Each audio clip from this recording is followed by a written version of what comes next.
This was the most disastrous superhero I had ever seen. A whale had been stranded on the beach and the man grabbed its tail, tossing it back into the ocean. But instead of saving it, the whale crashed down on a sailboat and shattered it to pieces. He also liked to stand by the road stealing ice cream from children while completely naked. He never waited in line when a child called him a jerk. He threw the kid 10,000 meters into the sky, then caught him just before he hit the ground. The terrified child burst into tears, begging to go home. One day after drinking, the man fell asleep on a stone bench by the road.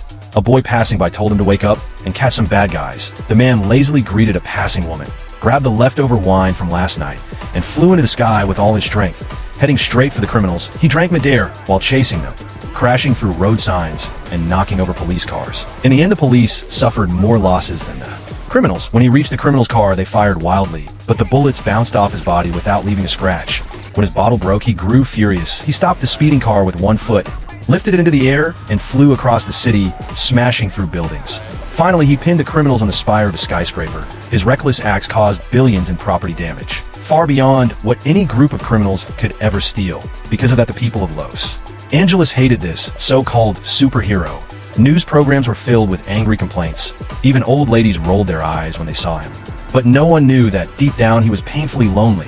80 years ago, he had woken up in a hospital with no memory. No one came for him. He had wandered the world for 8 decades alone.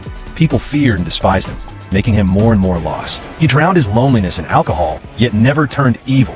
Somewhere in him still lived a sense of justice. One day, he rescued a man in a suit trapped on train tracks. He tossed the car aside and slammed straight into the train, crushing its front yet calmly walking away. When people shouted at him for the destruction he caused, he ignored them.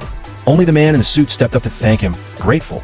The man invited the hero to dinner, but when his wife saw the superhero, her eyes were filled with fear and unease. After dinner, the man, who worked in public relations, had an idea. He offered to help rebuild the hero's image. Acting as his consultant, the superhero refused, used to living wild and untamed. But deep inside, something began to change. He had finally met someone who treated him like a person. So tell me, if you were in his place, what would you have done?